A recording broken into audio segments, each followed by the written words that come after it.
Hey guys, I'm back with another podcast today. We're gonna do something a little bit different today.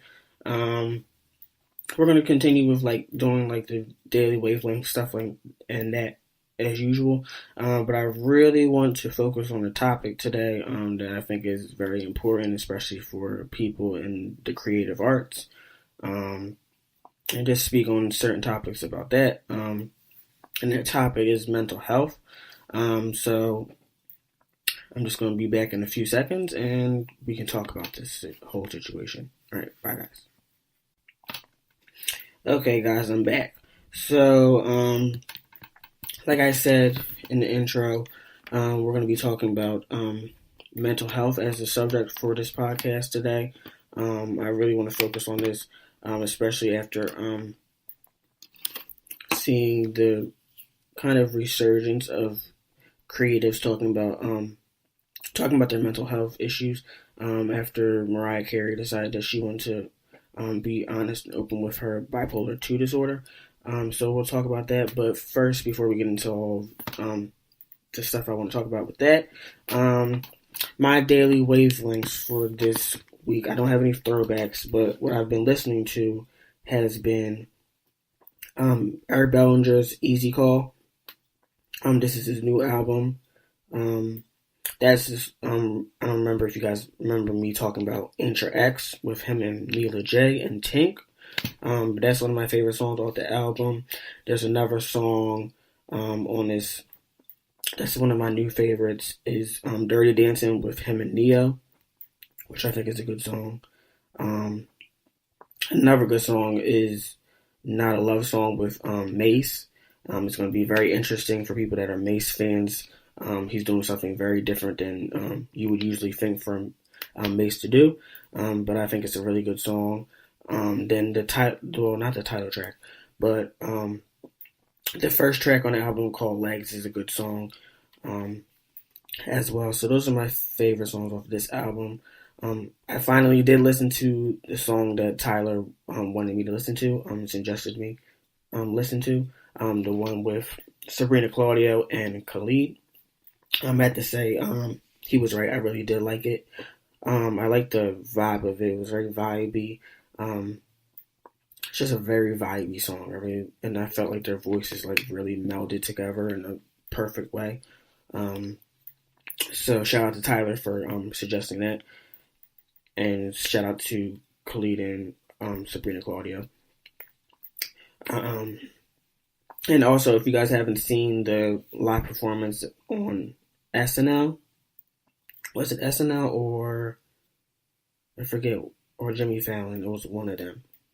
It was either Jimmy Kimmel, Jimmy Fallon, or Saturday Night Live, where Khalid and Normani performed Love Lies. So if you guys haven't seen that, check that out.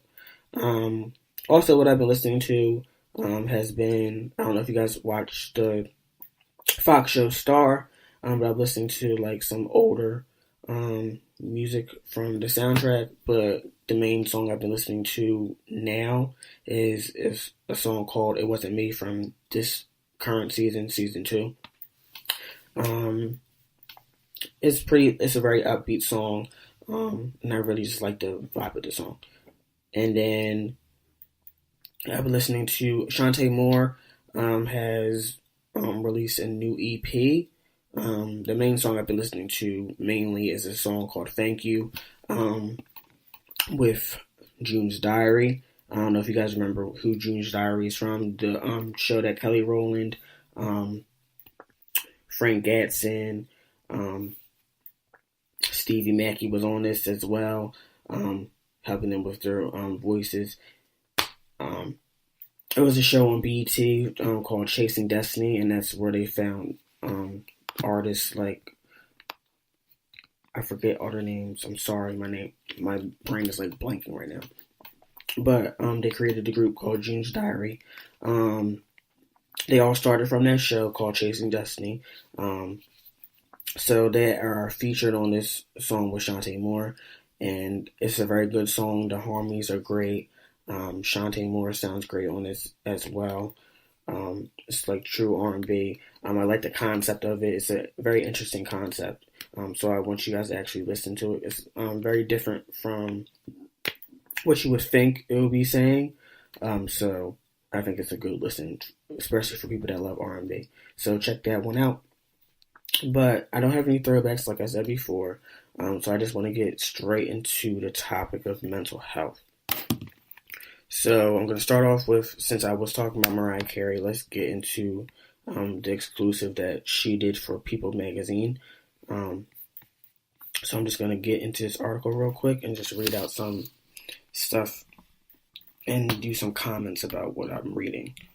So if you guys go on people.com, and it actually, all you really have to search is Mariah Carey and then bipolar disorder, and it should pop up because it's been 2 days since it was released, so that should be one of the first things to pop up. But I'm going to read some of this article. So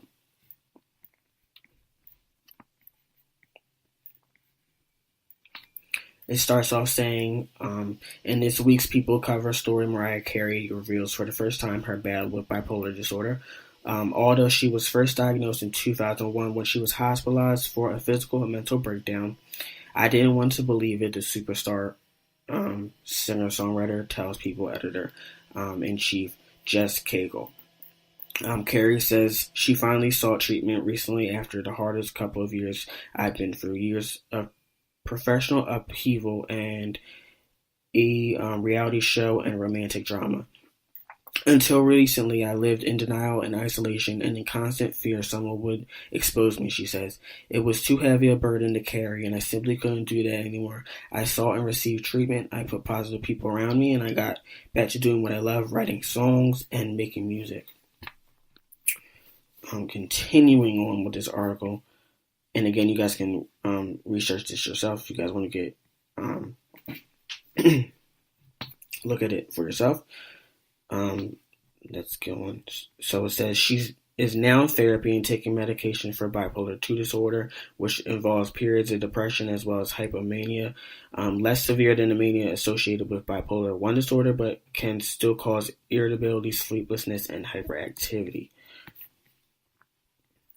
And so where it goes, it actually talks about kind of the imbalances that she felt open enough to talk about. And she says in this quote, "For a long time I thought I had a severe sleep disorder," continues Carey, now back in the studio working on an album due later this year, but it wasn't normal insomnia, and I wasn't lying awake counting sheep. I was working and working and working. I was irritable and in constant fear of letting people down. It turns out that I was experiencing a form of mania. Eventually, I would just hit a wall. I guess my depressive episodes were characterized by having very low energy.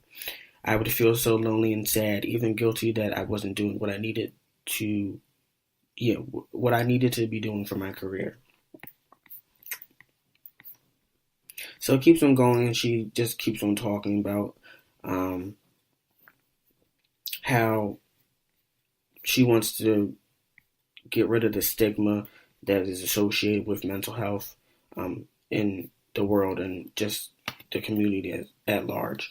So I really respect Mariah Carey for doing this. I think more artists should do this, and it's not something that people should be afraid of talking about. But I understand that you have to be open to this. I don't want people just to do it. You have to be willing and able to go this route and be open with this. And since I'm not as familiar with what bipolar 2 disorder is, they gave us some symptoms, but I wanted to get, especially for the podcast, give you guys more of a way to know what bipolar disorder is. So I went on WebMD.com, and it says what bipolar 2 disorder is. So it says bipolar 2 disorder is a form of mental illness, obviously. Bipolar 2 disorder is similar to bipolar disorder with moods cycling between high and lows over time. However, in bipolar disorder, the up moods never reach full-blown mania. The less intense, elevated moods in bipolar disorder are called hypomanic or hypomania. A person affected by bipolar 2 disorder has at least one hypomanic episode in his or her life. Most people with bipolar disorder suffer more often from episodes of depression. This is where the term manic depression comes from. In between episodes of hypomania and depression, many people with bipolar disorder typically live normal lives. And when it goes into the subtitle, who is at risk for bipolar 2 disorder, it says virtually anyone can develop bipolar 2 disorder. About 2.5% of the U.S. population suffers from some form of bipolar disorder, nearly 6 million people. So most people are in their teens or early 20s when symptoms of bipolar disorder first start. Nearly everyone with bipolar disorder develops it before age 50. People with an immediate family member who has bipolar are at higher risk. And it goes into a little bit more of the symptoms. Talks about the euphoria, which is feeling high, and then like the irritability that Mariah Carey spoke about in the article. It talks about flying suddenly from one idea to the next, having exaggerated self-confidence, rapid, pressured, uninterpretable, and loud speech, increased energy with hyperactive, and a decreased need for sleep. And it continues with this saying, people experience hypomanic,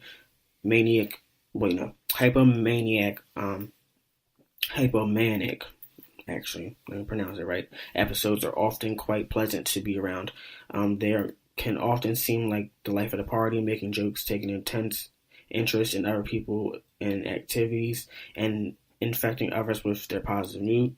What's so bad about that, you might ask? Hypomania can also lead to erratic and unhealthy behavior. Hypomania episodes can sometimes progress onward to full manias that affect a person's ability to function, which is bipolar 1 disorder.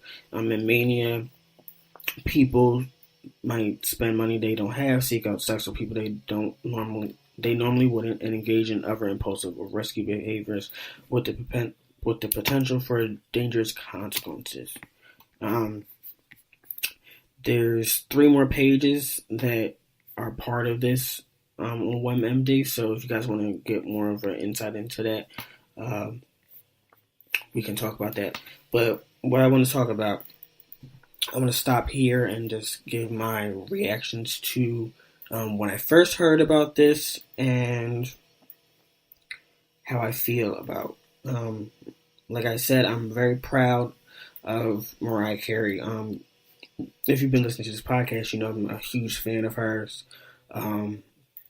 She's one of my favorite artists, not just as a singer, but as a songwriter as well. I don't think and a producer as well. And I don't think she gets enough credit for the 2 things that I just named. Being a producer and a songwriter, I don't think she gets enough credit for doing this, especially when you think about her how many number 1 singles she has, and most of these singles she either co-wrote them or wrote them all by herself. So that's a great feat. Then you think of her voice. People have been inspired by that throughout all generations. But I'm very proud of her for coming out, and I understand. See, when I was younger, I wasn't familiar with the whole mental breakdown at I think it was at TRL with Carson Daly, and she just came in. She wasn't scheduled to be on the show at all, but she just walked into TRL at the time, and Carson Daly was hosting as always, and she decided that she wanted to take off her shirt that she was wearing, and she was wearing like short shorts and like a crop top, and just handed him a shirt, just a random shirt. And then she was seen on the show just handing out ice cream randomly to other people and just talking about things erratically. And then after that, she was hospitalized, after that for like a mental and physical breakdown, which was talked about in the People article. So I wasn't familiar about that until I got older and people were talking about that. I would always hear from people that, oh, Mariah Carey's crazy, and Mariah Carey's a little off her rocker and stuff like that, which is something I've never liked people doing, is talking about people and saying that they're like crazy and stuff like that. And sometimes even though I hate it, sometimes I make a mistake and say it myself, about myself most of the time, and just say it randomly because it's part of the culture to say somebody's crazy, and somebody is really not crazy. You just think that they're doing something that you most likely would never do, so that's crazy to you. But it's very hard to talk about mental health, but I really think that, especially when it comes to the creative aspect and the creative community, we have seen a lot of people that have been considered geniuses in art either have bipolar or other mental health issues like depression and stuff like that. So there seems to be like a connection between creativity and mental health. And it seems to be like I'm very happy that more people are open to talk about this situation. I mean, we've been seeing this before Mariah Carey. The rapper Kid Cudi came out about 2 years ago talking about how he had to go seek mental health counseling for his depression. Then we had sorry, I'm trying to get the article up.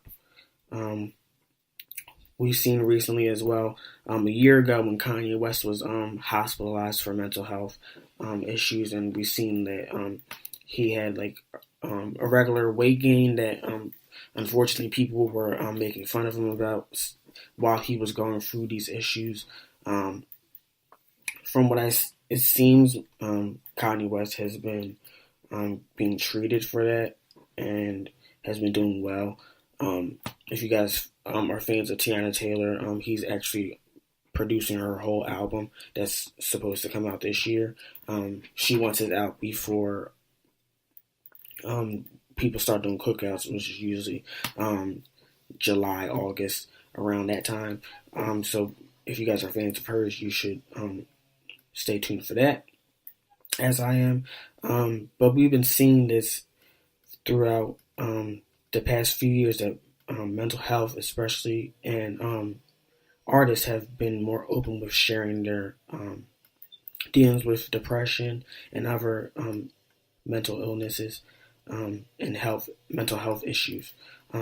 But it's been in history where rappers have actually talked about openly about their mental health. And sorry for my voice, guys. I don't know what's going on. Sounds really crazy. But like I said, there's an article on Vibe.com where it says 10 rappers who have openly talked about mental health. This has been going on since like around the 90s and even earlier. If you guys think of Notorious B.I.G., Biggie, and you think of his final track on Biggie's Ready to Die album, it's a song called Suicidal Thoughts, which makes sense. And let me get into some of the lyrics. So it's pretty much a song about him contemplating suicide, and as Puff goes into say, as Puff is trying to calm him down, the late rapper shares his final words. I've reached my peak. I can't speak. Call my nigga shy. Tell him that my will is weak. I'm sick of niggas lying. I'm sick of bitches hawking. Matter of fact, I'm sick of talking. He raps before a single gunshot fires. So, again, this has been going on a while where even rappers have been talking about this, but people have been... I don't think people have given it the type of publicity as it has now. And then we have a song called Slippin' by DMX. And we know DMX has his problems with bipolar as well, and now he's facing jail time, possible jail time at the moment, for some of his erratic behavior and for him not paying his taxes and stuff like that. But in this song called "Slippin'," he repeatedly says, "Hey yo, I'm slipping, I'm falling, I can't get up. Hey yo, I'm slipping, I'm falling, I can't get up."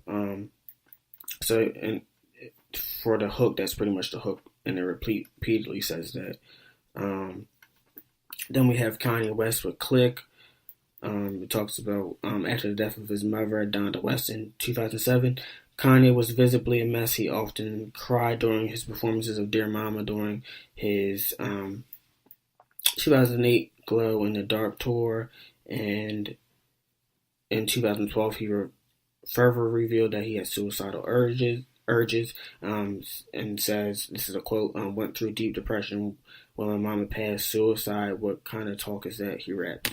Then in a recent album with Solange's album "Seat at the Table" with Lil Wayne, the song called "Mad," Lil Wayne talks about his battles with depression and says, "I wear this fucking burden on my back like a cap and gown, and when I attempted suicide, I didn't die," he raps, which is very sad to hear. Then you have Kid Cudi, as I was talking about before. In a song called "The Prayer." So let me see. It talks about his 2008 mixtape and talks about how he's always been vocal about his issues through his music. And the mixtape that I was talking about, "A Kid Named Cudi," he candidly spoke about how he felt alone, that his mind is always racing. He also speaks about dying in his funeral.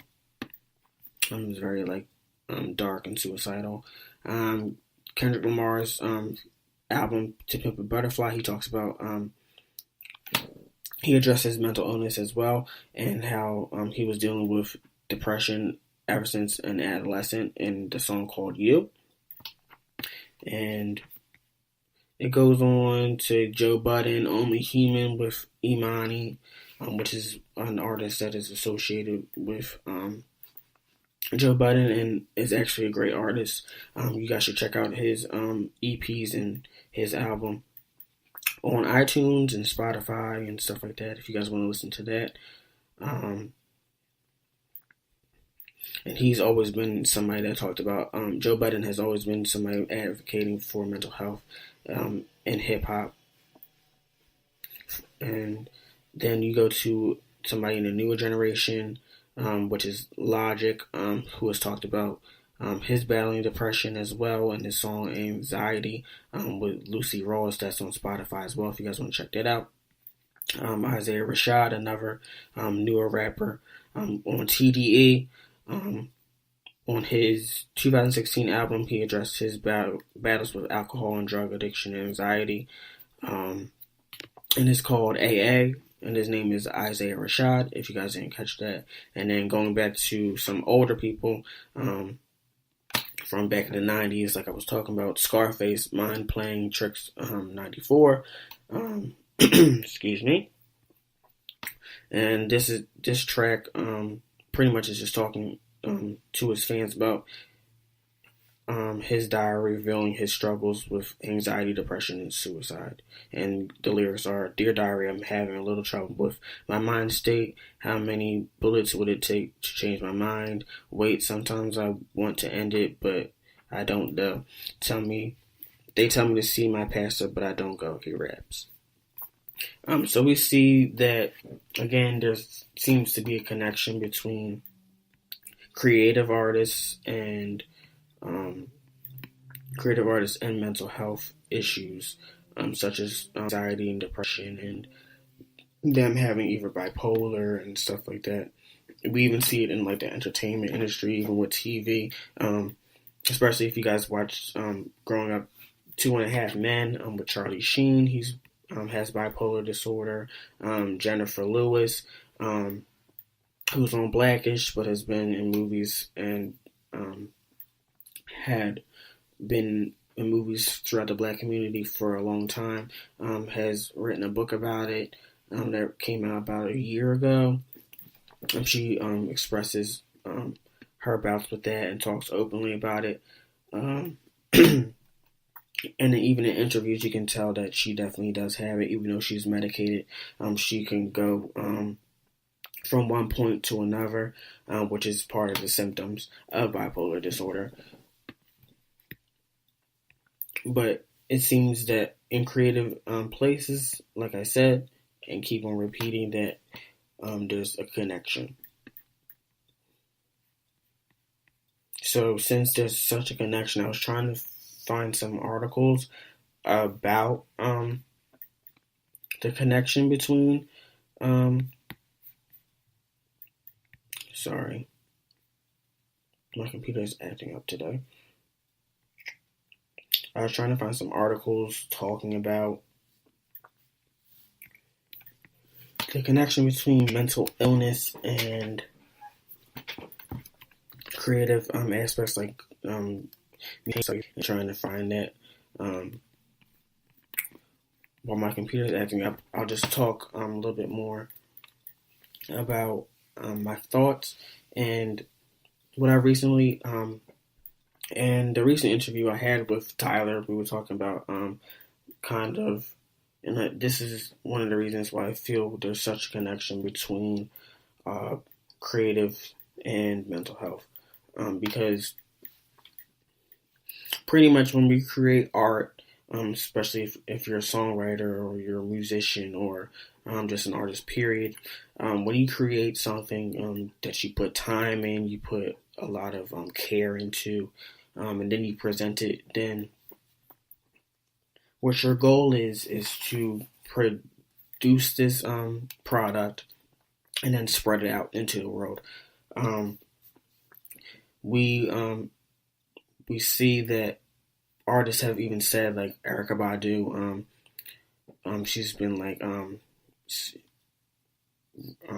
famous line is, "I'm sensitive about my shit," talking about her art and talking about her music, because it's pretty much a part of you that you're giving off to a whole world of people that don't really know you. Yes, they might be fans, but some people might not know you, might not respect your art, might not respect your artistry at all, but you're giving it off to all these people, and sometimes it's hard for people to actually separate their product from them in a way where they can have the product be out and not worry too much about the product. So that's one way I feel like one reason why I feel like there's such a connection, just based off of my opinion. Now, this is not based off of any like sociological or medical and psychological information from like doctors or anything, but this is like my position on it. Another thing is we seek a lot of validation. I feel like artists, even the artists that say they don't really seek validation, is more about the music. We seek validation mostly for ourselves, and I really believe it. While you might not seek it from other people, you might know that what you're creating is very important for the whole world and community at large, to help people get through life and stuff like that.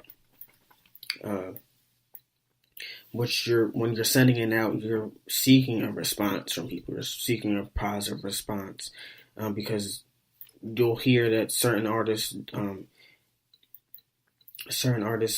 love to see when people come up to them and talk about what their music has done for them. It's like a personal response from somebody that your art has contributed positively to their lives and helped them get through their life. So you hear artists being happy when a fan comes up to them and speaks in that positive light. So we're always, and I'm speaking for myself as well, because while I don't have any music out, I've written songs, but when I do sing, like, we have performance class, but when I hear good criticism, or like if I'm at an open mic, or if I'm anywhere, and I get a good positive response from it, it makes it helps my confidence in it. So we're always seeking a sense of confidence, and this doesn't just happen for creative people. It happens for people, period. Whenever you get positive reinforcement, you tend to continue in the direction you're going in. Like if you're like a track star, or like if you're in sports, and if you're in practice and somebody points you out and says that you're doing a good job and stuff like that, you're more likely to continue being part of the group, being part of the process, being part of the creative process. Anything that has to do with what's going on throughout your life, you tend to want to continue that path because you have that positive reinforcement. What else can I expound on? So I talked about, and then when it comes to music, I always have said music is, from me personally, and I'm sure people that are listening to this podcast can agree, music has a way of going through all the walls that we build up, and when we go through life, some people have very huge trust issues that they go through. People have gone through a lot of trauma, many things that you can talk about. But music has a way of bringing people together that you would never think would come together. Like even when me and Tyler sat down and talked, and I was surprised that he was so into R&B as much as I am, or similar to me, and we had similar tastes in artists. I was not expecting that, but that goes to this to say that music breaks down barriers and boundaries and a lot of stuff, and music has a very healing aspect to it. There's been songs where I've been through a lot of tough times in my own life, and it's helped me cope with some of the issues that I've gone through. So going on with that tip, I'm going to talk about some things about music and like some of its healing effects. Okay, hold on.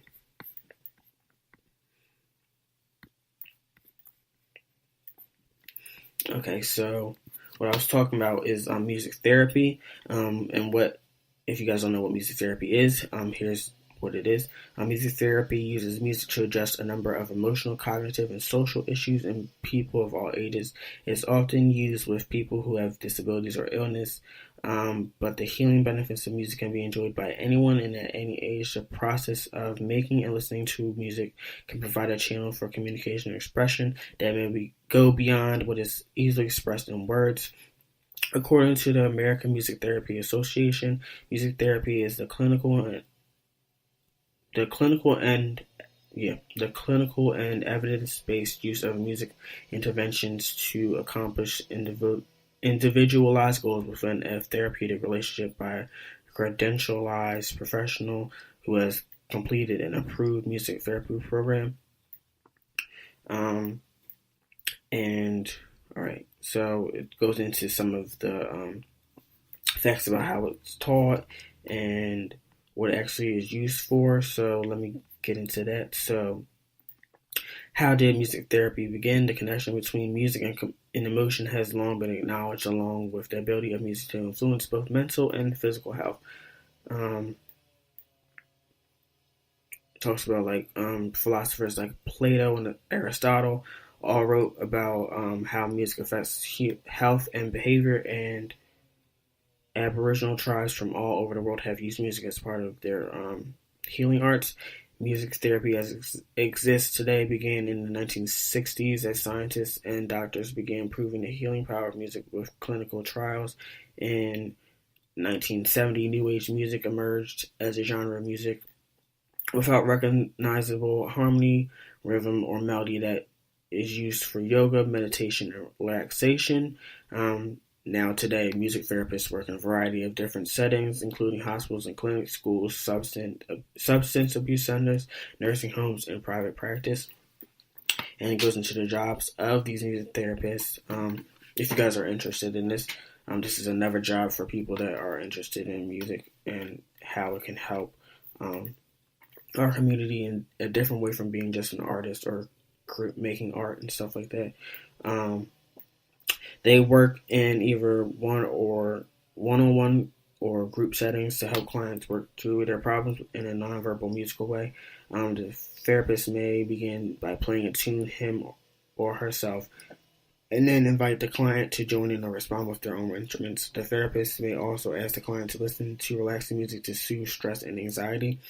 Through their clients' musical responses, music therapists measure the emotional well-being, physical and mental health, and communication abilities of the client to better understand the issues at hand and to formulate future treatment plans. Okay. So I'm going to get on to how it works. So music therapy works on a number of different levels and in a number of different ways. It has been proven that music, especially pieces with a strong rhythmical element, can affect heart rate and breathing and promote the release of endorphins or natural painkillers. It has also been shown to reduce muscle tension and can be very helpful in promoting relaxation. Music can also be helpful in releasing memories or negative feelings that may have been repressed, which can help to change behaviors and affect behavioral issues. Playing music can also improve skills such as communication and physical coordination. This is more of psychological and medical based information and study and practice than what I've said, but some of the things I was talking about, especially about how it's a source of communication between artists and their fans, and how artists are seeking to give their art out to people to see how it will affect them in a positive way. We see from the artists that I've interviewed that they really want their art to help people get through certain aspects of life and not feel alone. We see from the artists out there that have written songs. You think of some of the songs like Mariah Carey has written, like Fly Like a Bird, which is pretty much talking about her asking God to help her succeed and help her get through life, and talking about the state of the world. Then you have the song called Breakdown, which has a new meaning for me, even though I love the song. Has a new meaning. It's Breakdown with Bone Thugs and Harmony. It's pretty much talking about the breakdown of relationship and stuff like that, but you can in turn think of it in a more mental health way as well.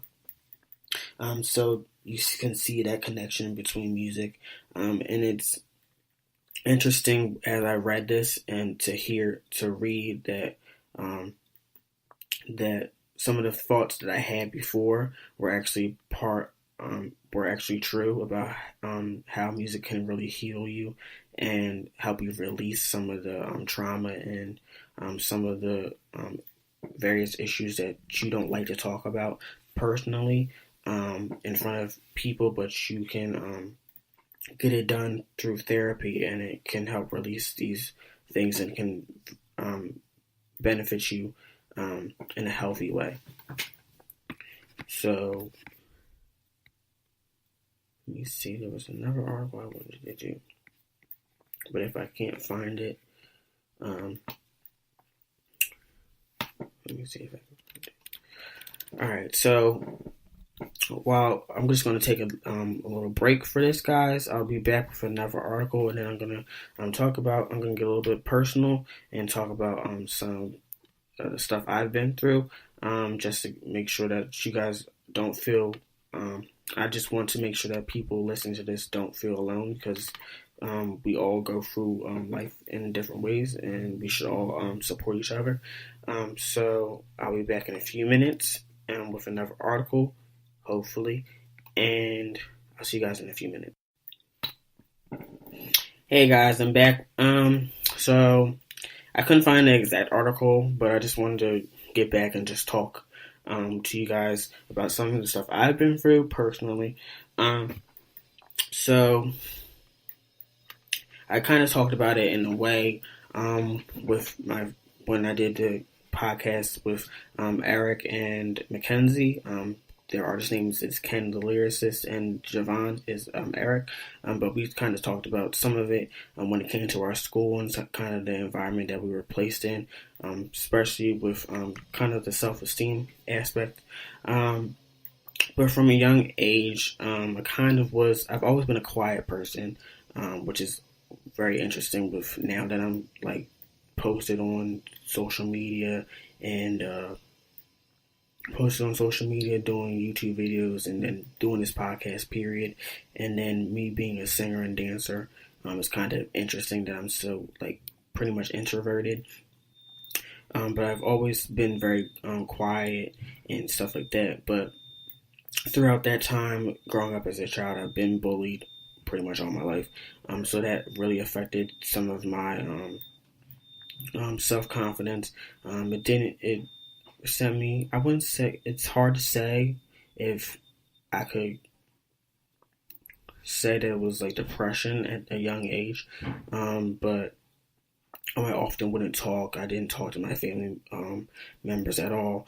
I would just go through life just dealing with it by myself and just talking to my friends pretty much and just figuring out for myself, which is really not the best. And you guys should really do your best to parents out there. If you guys are parents, make sure you check in on your kids, ask them questions, even if they give you some sort of attitude or roll their eyes or stuff like that. You just need to do everything possible to talk to your kids about how they're feeling in school, and really don't grill them, but try to make them know that you're out there to help them and not to just grill them about stuff, because I feel like the relationship between a parent and a child can get somehow dismantled if you don't do it in the proper way. My parents did it in a way, even though I would always answer fine, even though I wasn't fine. I was going through a lot of inner turmoil. I felt like I wasn't worthy of doing anything in my life, to be honest. When people give me like accolades or like give me praise for anything, still to this day it happens. I really don't believe it. I really think that you're just saying that to either get like something from me in return, like me complimenting you or anything. It could just be for your personal gain. So I've always struggled with that. Still struggle with that today. I've gotten a lot better after a while, but the biggest thing that really has happened to me when it comes to my mental health is during like middle school, and I really think I could really sense, looking back at it now, it's very interesting to look at it and speak about it now, because I feel like I have a better understanding of what I was actually going through. So in 8th grade, well, I think it started in 8th grade. Did it start in? I'm trying to go back. Yeah, I think it really did start in 8th grade. So in 8th grade, I couldn't say it was very interesting for me, because before that, I've never been a popular kid. I've never been part of like the popular crew. But I've started having more friends than I regularly would have throughout 1st and 2nd grade. Like I said, I've been bullied. People have been talking about my sexuality before I even knew what being gay, bisexual, or anything like that was. So it was always hard for me. I was always trying to figure out how to navigate life, so I would change as best as I could the way that I walked, the way that I dressed, the way that I asked questions, the way that I answered questions. I would notice that the boys around me were a little bit more quiet and a little bit more brash with some of the words they would say, how they would say certain things. I would try to say it exactly like them. I would even though I was listening to uh, a little bit more music that was considered to be girly music, which I think that's so stupid because music's for everybody. Um, all music has an effect on you, in my opinion. But I was interested in like musicals and um, like dramatic arts, and I would be listening to like I would listen to all artists. Like it would be like I would be listening to Usher 1 minute, Chris Brown 1 minute, R. Kelly 1 minute, but then it would turn into Mariah Carey. Then I would listen to Beyonce. Um, then it'll be like some like Ally and AJ from like Disney Channel, and then like some other musical stuff. Um, so like it would transition, but I could tell even looking back in my elementary school years that I would literally change my music into more of even though I loved hip hop, I would change my music directly to like more hard, like hip hop stuff, like more like be Biggie stuff, like Tupac stuff, and more like hyper masculine music. I would say, and more like masculine music to try to get people off my back. Then you can tell my posture. I would change my posture a lot. I'm trying to not put my hands on my hips. Walk a certain way, like I said before. It was very hard for me looking back at it. I really like muted myself, and I really stopped myself from doing a lot of things that I really wanted to do. I really wanted to be in like drama and stuff like that, but since I was trying to be quote unquote normal like the rest of the guys, um, I ended up doing more sports stuff. So I did basketball, I did soccer as a young kid and stuff like that. Actually was pretty good at these sports. And then like when it transitioned to high school, I went into track. Actually, was pretty good at these sports and in these arenas, but I didn't feel it. Like I was just doing it really to prove a point. Most often, especially with track, I wanted to prove a point because I felt like people doubted me as a man and like were doubting my masculinity for some of the stuff I did. I'm more flamboyant in some of my movements, more flamboyant in my speech, stuff like that. So that was targeted by the guys around me. So that was always a state of contention. But going back to my eighth grade year, like I said, I was more popular than usual. Like I had a whole bunch of friends from different like groups. Like there was people that were considered like nerds, but I was friends with them. Like I was in band, so all the music and like instrumentalists I was friends with. Um, and some of them were like childhood friends that I was also friends with as well. Uh, so like pretty much there are people from like people that were more sports oriented. I was friends with them. Um, then people that were in like the popular group, I was friends with them. So it was like it sprang between all these different groups. So it went through uh, a lot of growing pains, and then there was like a very huge surge of confidence during my eighth grade year that I didn't expect. I felt like I was walking taller.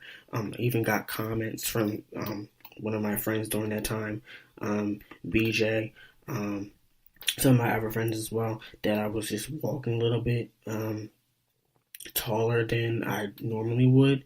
Um, and then like there was like a certain walk that I had that was different than normal. Like I was very confident in myself, stuff like that. But soon after that, it was weird because it seemed as the year got on, one of my best friends, and still one of my best friends now, we don't talk as much, but her name is Amani Russell. She's been a childhood friend.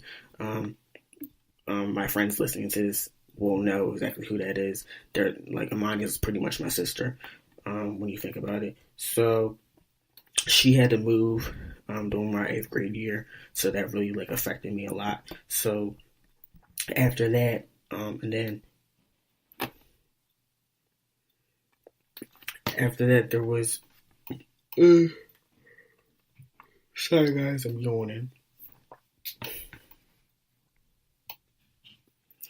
Um, So there was like some growing. There was like it was hard getting used to not having her around me at all times, because in seventh grade we were always around each other. And at the start of eighth grade we were always around each other, always hanging out. So it's kind of weird not having her around. Then some of my friendships with people started to deteriorate. We weren't talking as much. We weren't around each other as much. So that kind of um, entered me into. That's probably the start of everything for me. Um, so during that time, I felt a little bit isolated from all my friends. It felt like then the taunting began again. That I thought that was pretty like I didn't really notice it during the beginning of eighth grade, but I noticed it at the end. So you would hear people talking about you and stuff like that. And then this is like kind of like your forming years before you get into high school. So this is the year right before high school. So was hearing all of that, started feeling depressive. Now I can talk about it as depression. I really didn't know what I was going through, to be honest. So I kept on going through that. Went through that. It got to the point where I actually wanted to take my life. This is very emotional, but it's something that needs to be said. Since I'm talking about this, I might as well be honest. Wanted to take my own life during eighth grade. There was actually people call. I literally sent a text. I think it was either a text message to all my friends talking about how I'm pretty much over it. I'm gonna take my life in certain ways and like certain things, and I did. I remember this message like clearly. That I sent to my friend that was like, I'm gonna do one last dance and then I'll be gone. It's weird saying that right now because I don't know. It's really weird talking about it right now. It's really sad when I say it, but it's the truth that I said that to my friends. Literally, that's what my plan was. But thank God I didn't do it. I'm not sure if you guys are religious. I'm not somebody that's hugely religious. Like my family, we're Christian and stuff. I'm a Christian, but I'm not. There's been a lot of turmoil with being Christian and then being part of the LGBT. So that's another aspect of that I can talk about as well that contributes to some of the depressive thinking. So thank God I didn't do that. So then I got a therapist. I didn't like the therapist. I didn't trust the therapist. Again, it goes into some of the trust issues I've always had when it came to friends, because I've been betrayed by friends. I would have friends, even that were friends that I had in the neighborhood, they would smile in my face, then talk about me throughout the school and spread rumors about me throughout school, and I didn't know about it until after we weren't friends anymore. So I had trust issues when it came to trusting people and getting close to people, and it's gotten a lot better than it used to be, but it's still something I'm still working on. It's a work in progress. So I keep working on it as much as possible each day to try and release that tension and try and open up to people. So when it comes to the whole sexuality portion of it,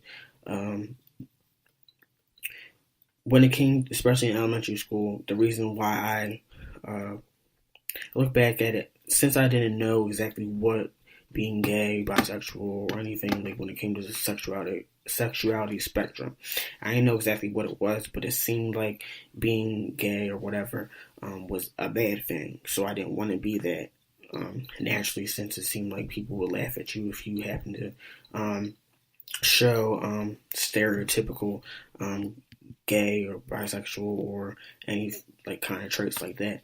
It seemed like that was a negative thing, so I never wanted to be like that. So that kind of grew into my conscience as elementary school kid, and then in eighth grade.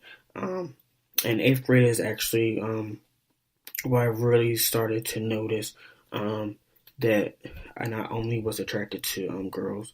I've always been attracted to girls, but I never felt confident enough in my masculinity or anything like that to ever approach a girl.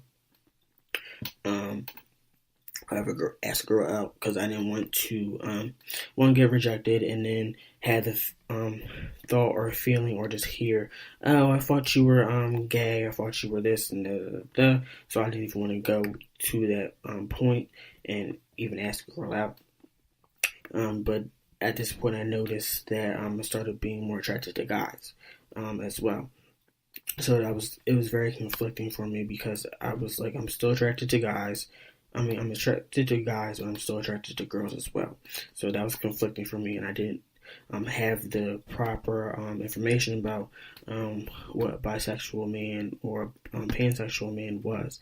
So I didn't get that until pretty much, I have to say, after uh, during high school, like that last 2 years of high school and college, where that got broken. But getting on to and the aftermath of how I said I wanted to take my life in eighth grade. Sorry if I'm going like back and forth, but let me make sure I talk about this portion as well.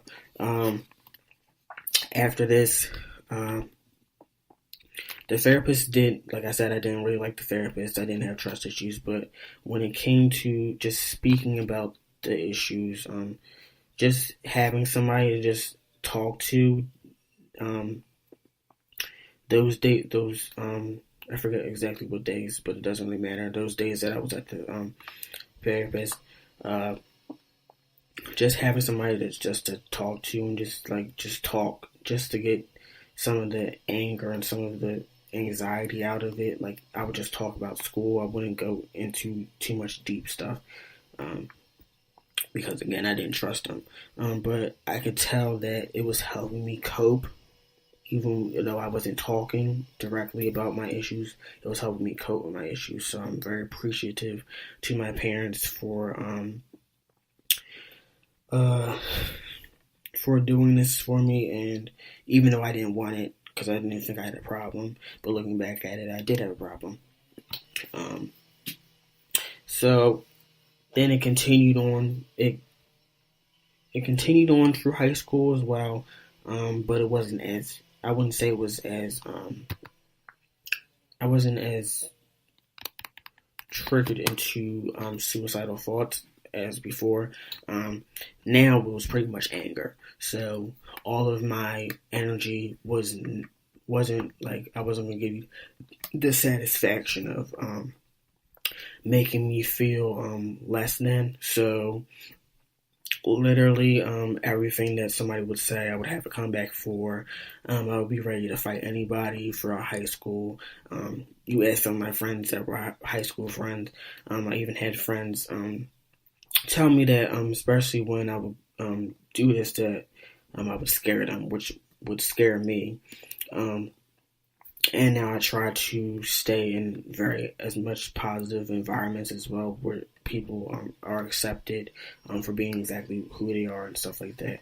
I'm gonna try to stay in that space and try to create that space for other people as much as possible, because I don't like being in that situation and making people feel that way. I don't like being in that angry state of mind as well. It scares me to be in that state, because I don't know exactly what I'm capable of, because thankfully I've been able so far to stop myself before it got too far, and would walk away. And especially during that time, I was doing Taekwondo, where I really, even though I had skills that I know I could defend myself, I really was worried that I would do some of these movements and like would really hurt somebody, and that kind of really scared me, because at the end of the day, I'm not really somebody that likes to fight, but like, I'm somebody that if you come from me, I'm definitely going to defend myself, especially at this point. So I was very angry, very everything triggered me. Like, you could say one thing, even if it was a friend, and I, looking back at it, I know they weren't trying to be disrespectful or say anything bad, but like any like slight comment, I was already ready to just roar and just go very erratic. And there was a time and portion where like there was an argument with like an ex friend at the time. We've made up. We got into an argument, and I literally got up, flipped the whole table, and that created a whole scene in the lunchroom and stuff like that. And then there was another situation during that same year where there was, so I sat in a table with most of my friends, and again, most of my friends at that time and still now, most of my friends are females because they're pretty much the main people that would accept me.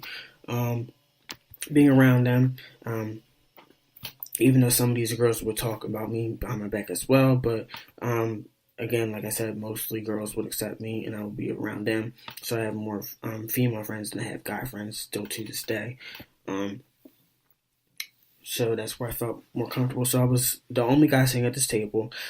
Behind me was a table of pretty much the athletes and like the popular kids and stuff like that. So they would constantly. One day decided they wanted to like put a tray under the like there was like we had like these plastic trays with food on it. So they slid their it's funny to think about it right now. It's funny, but it's not funny. Because it was like a very erratic moment. That I'm talking about. So they would slide under the table, and they kept sliding under our table. So, one of our female friends, Sabrina, got angry about it. We were angry about it. It was like, why the hell they keep putting this thing under our table? So they decided they wanted to do it under my table. So it was like, so I literally, this is what I'm talking about. So at this moment, I don't know exactly what started and made me get up and do this. So this is what I'm talking about when I say I'm kind of, I don't like getting angry and getting to that point. So all I know is I got under the table, I picked it up, and then I literally frisbeed the tray. It got on somebody's clothes. It got on some of the people's clothes, so they got buck and wanted to fight. So it was like, and I literally just sat down, pranced back to my seat, sat down, turned around, and gave him a smile, which is still funny to me because I had braces at the time, so I'm trying to fight people while I have braces on, which is the stupidest thing ever. Because like, why would you fight somebody when you have braces in your mouth? That's so dumb. But I literally turned around and I said, you can come over here if you want to. So literally I was waiting for a fight, and it was probably going to be like a group of two or three guys coming over to fight me. So then after that whole situation, it didn't get any farther than that, thank God, for me, because I was doing too much. But then after that whole situation, everybody at the table was like you literally just blacked out, and like you just like they were telling me exactly what happened during the situation, because all I remember was throwing the tray at them and just sitting down. So my friends would come up to me and be like, "Oh, so you just like literally just walked up and just threw the tray? Like, I don't even know what happened. Like, and this happened and that." And then situations with that table still continued over the year. I think it was sophomore year, to be honest. It was either freshman or sophomore year. So then I got into a whole full-blown argument with that table, somebody at that table, because I was just over it. I was just over with them. So I literally just berated this one person for probably 15 minutes. So I just kept on berating this guy. But the moment that really, really, really scared me had to be during my junior year. There was a friend I had. There was one of my best friend's friends that we started having a friendship. That went sour. Um, um, so we're at the lunch table. She decided that she wanted to throw something at me. She wanted to throw a milk carton at me. So, and this is the time where I was working, and then I bought most of my clothes. So I was immediately irritated because I'm like, so you're just gonna throw stuff on me? I'm trying to help you make better decisions in your life, stuff like that. I'm trying to be a friend to you, and you're trying to say that I'm fake and stuff like that, which was something that really was one of those trigger words for me during that time. Fake. If you call me fake during that time, I really wanted to fight you offbeat because I hated that word and didn't respond to that word because I've always been somebody that's been betrayed, and I've heard somebody that would betray somebody else, so that was like a trigger for me. So we got into a full-blown argument. She tried to reach up, after she did that, she tried to lunge at me and fight me herself. And what scared me is, I was so angry, I was on the verge of, in my brain, I was going to get on the table and literally, like, use some of this training I learned from Taekwondo, and like, cause during the class I would hear all the time that my kicks were like very like hard and very strong and like very like violent and ruthless. From everybody in the class, even the instructors were like, your kicks are like very deadly. So my goal was in my head, in my brain, was to get on the table and like literally just kick her in the head, which, like, looking back at it is scary because I don't like to do that, and it's a female, and as a male I don't like domestic shit, like domestic stuff like that, so that scares me. That's another reason why I wanted to talk about this, because it goes into that aspect as well. You guys should know about the whole thing with Fabulous and Emily B about that domestic violence that's allegedly, but we can see some of the footage of him berating Emily B and stuff that I don't want to get to that point. I really don't. So that really scared me. But luckily I was able to calm myself down enough to walk away. But as I was walking away down to the vice principal's office, because by then the vice principal, because the office was not that far from the cafeteria at the time, heard about all this. Somebody probably called. So there was a whole bunch of teachers like around, crowding it. But I was walking away, trying to calm down, so I didn't get into a whole like altercation with a female, because I'm still a man. Like, I can't do that to a female. So I walk away, and I literally, she comes out, she starts screaming and whatever she wants to say. That riles me all the way back up. So I literally, it's so crazy. So I literally decide that I want to be crazy, and I black out again. All I remember is me, at this point in time, the vice principal, all the people from school know exactly what this is about, so they'll probably be like laughing about this. So I like slid in between the vice principal, who had a back issue, so we had like a back brace on. So I slid around him. I like literally darted towards the cafeteria, opened the door, and you could see people holding this girl back, and then trying to hold me back. And then before I knew it, like, I instantly was like, came out of whatever like anger, rage that I had, and just walked away again. So thankfully I diffused it, and I just sat down into the vice principal's office, and that was diffused. But then there was another situation where I got in trouble. There's a lot of situations where that anger was literally the bad point, but I really think it was just an offset of me being depressed, and not knowing exactly where I would end up. Because at that time, I would constantly say, like, I don't know, if I'm going to survive past 21. So like I would say like, oh, I'll probably make it to 21, and I'll probably be going. I should have done all the stuff I need to do. I'll probably never get to the points in my life where I can do what I want to do with my life and stuff like that. So I always thought like 21 was like my ending year. So we'll constantly talk about that, which is very sad.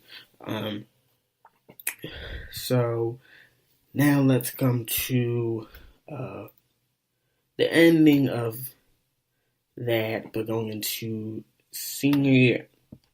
So that's when we get into the territory of me meeting Mackenzie and Eric and all people from drama. So, and going through the whole musical stuff. So at that point, it was very, very stressful period going into this. I didn't think that I was worthy to even get onto the team, into the drama club. Well, not drama club, but into this musical as well. So I decided to audition after my friend Siani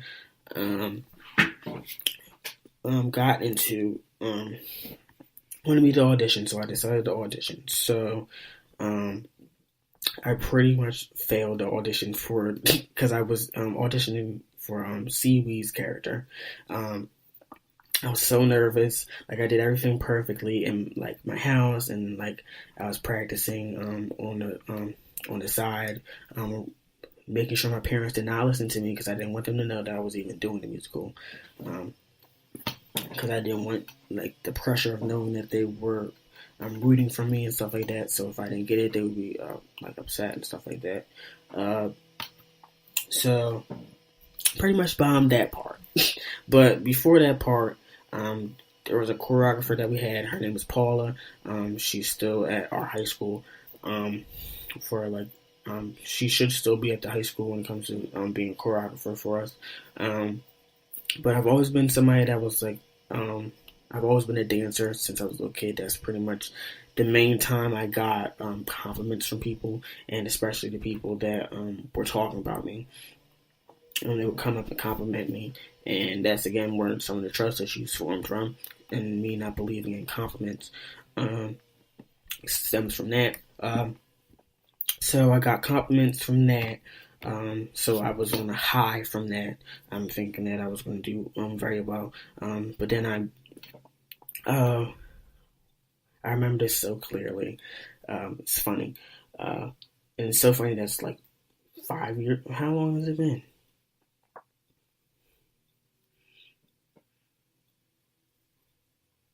It's been like 3.5 years, almost 4 years since I've been since senior year. So it's like funny that I still remember some of this stuff. But where was I at? Okay, so like I said, I bombed. So at that point, like I was feeling like really worthless. Like I didn't. I really wanted this part. Like I really focused all of my thoughts on being Seaweed, but then Eric just became Seaweed.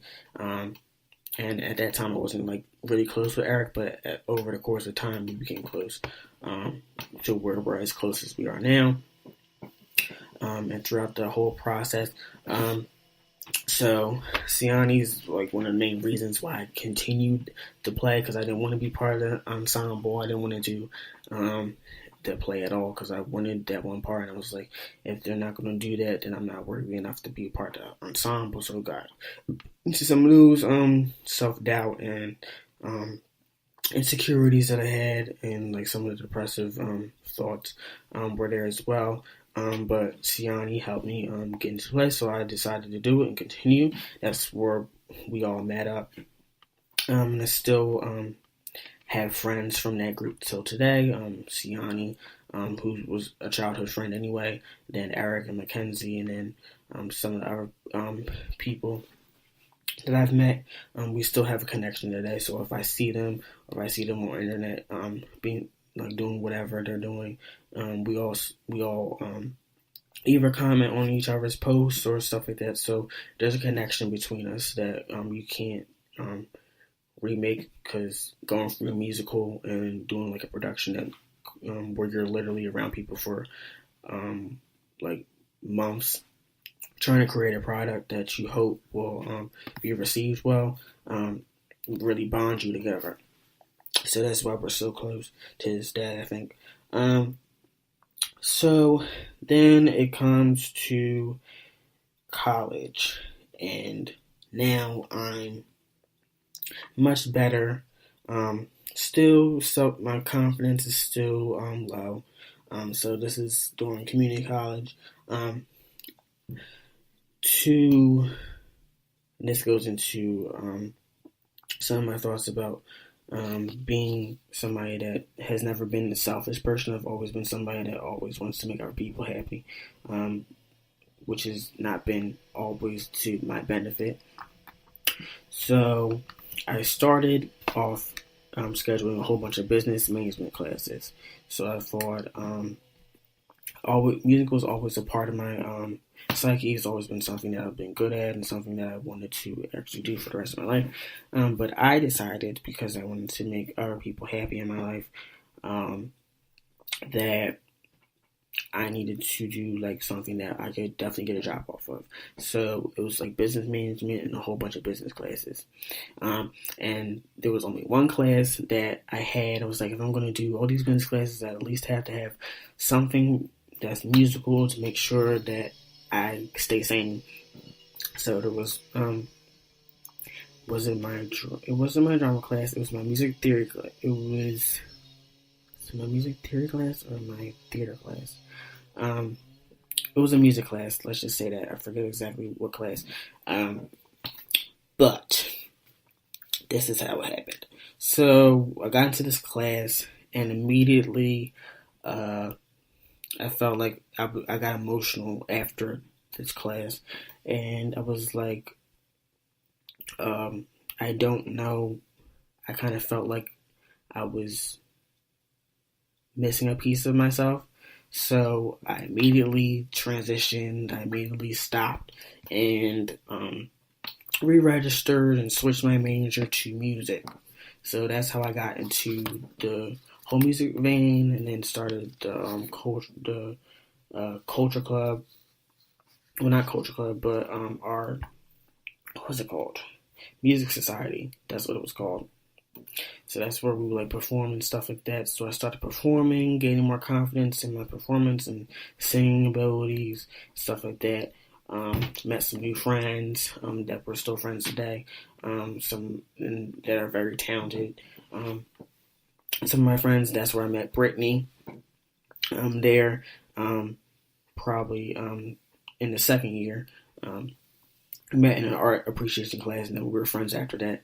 After we did our projects about music, so we were friends after that, and that's where I met our friend Ty, who we were part of his wedding. So that's where we're at now. Now I'm at Rowan University doing what I'm doing now. So it just goes to the fact that I just wanted to talk about this, and I wanted to present this. This is very emotional for me, talking about this, and thinking about this is like very eye-opening. But it's very therapeutic. But I really just wanted to do this whole portion. I know I've been talking for a while, but I wanted to do this portion because I think that it's important for people to be honest about what they go through. I'm a lot better, still work in progress. I'm even thinking about talking to my family about certain issues that I still need to get addressed, certain things that I'm not necessarily comfortable about talking about now, but what I have talked about, I feel comfortable enough, and I feel like I'm giving you a portion of what it's like to go through depression throughout your life. That's why I wanted to talk about it. Then one last thing, when I came, like me coming out, also helped. One thing that helped me a lot is having friends that were part of the LGBT community that were supportive of me coming out as well, and then coming out to my family. Well, not my family per se, but my parents, the ones that I live with. and telling them who I was and just being confident enough to say that and then being accepted by them and just feeling the love was a huge lift off of my shoulders that I feel also helped with me kind of taking back some of the joy and happiness about my life. So I just wanted to talk about that, guys. Hopefully I didn't talk too long. Hopefully you guys weren't bored. Hopefully you guys understood what I was talking about. But I really, like I said, wanted to talk about this. I wanted to put this into an episode to talk about mental health and the kind of connection it has between creatives, either be photography, music, the arts in any way, and just general life, going through life issues. I just want to talk about that so you guys can get like some personal accounts from me. It's a little personal, but I hope, like I keep saying, hopefully you guys were interested in it. But I'm going to go to a quick break and then like give you some stuff I would like you guys to listen to that's recently come out. So I'll be right back. Okay, so hey guys, I'm back. So what I wanted to talk to you guys about is some of the new releases from some of the people that we've been interviewing.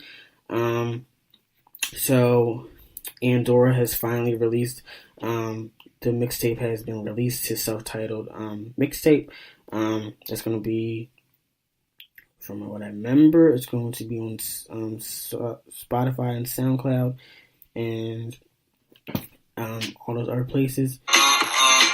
So it's been released today, so go check that out on Spotify, SoundCloud, wherever you guys can find it. Again, it's self-titled, so just type in Andorra and it should pop up.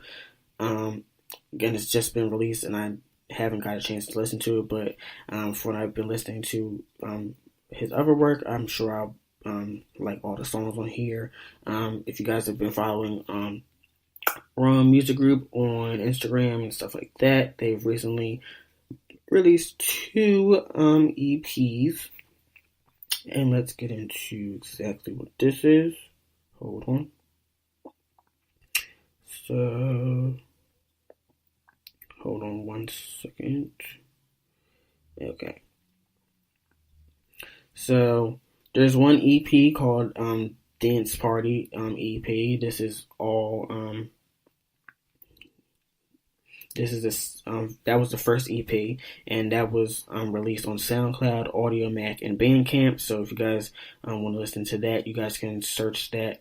And the name of this is called Dance Party EP. It's from RMG. So type Dance Party EP RMG, and it should pop up in these search engines for SoundCloud, Audiomack, and Bandcamp. And then the newest one has. The newest EP has been released, and it's the hip hop and R&B and R&B bass. It's out on all platforms now. It's on YouTube, SoundCloud, Audiomack, and Bandcamp as well. And there's going to be 4 more EP releases throughout this semester and throughout the rest of the year being released. So check that out. I'll give you guys some more information about that. But check these EPs out. I'm going to check out all this music that I've been suggesting to you right after I get off with you guys. But hopefully you guys have enjoyed this episode. I know it's a little bit more somber and more serious than the other ones have been, but I really feel like this is an important topic to talk about, especially during to people going through college stuff, because college, you're kind of segregated from your family, like you're not around your family members as much, especially if you live on campus. I had the benefit of being able to still stay home with my family members because the university I go to Rowan University is not too far from my home, so I have that luxury. But not a lot of people have that luxury, so they have to move throughout their states to come to college.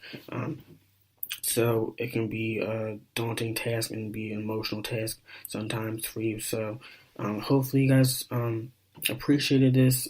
So what was I going to say? Okay, So again, hopefully you guys listen to these 2 new EPs. Then you listen to Andor's solo mixtape that's been out, and then another song that I'm just going to play a short little portion of is by my friend Mackenzie. She has released a track that's new, a new track called Crazy on SoundCloud. So I'm just going to play a little portion of this to you, and I'll end. I don't know why Spotify is getting on my nerves right now, because nobody cares. Okay, hold on 1 second.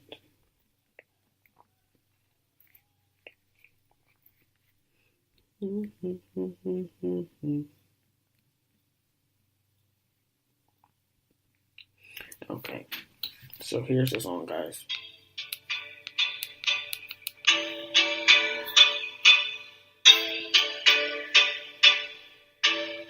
If you guys are into like reggaeton music, you guys will recognize this sample used. And again, this is Ken's the lyricist. Baby, come a little closer. Looking for my fire torture. Show me what you're working with. I wanna see if I can have the title in your magic. And I don't dance with just anybody, so you gon' have to rock the body. Wanna see if you can handle this. If you can't, then call it quits. You can go ahead and dance. Boy, just caress my body. You got me going crazy. You got me going.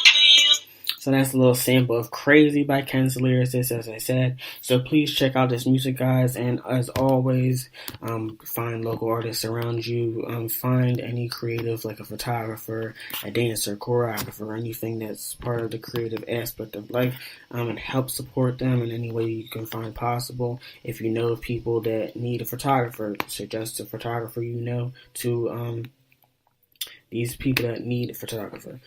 Just build a collective, build a community of togetherness, of creativity, and welcome to the Wavelength as always, and I'll see you guys in the next episode.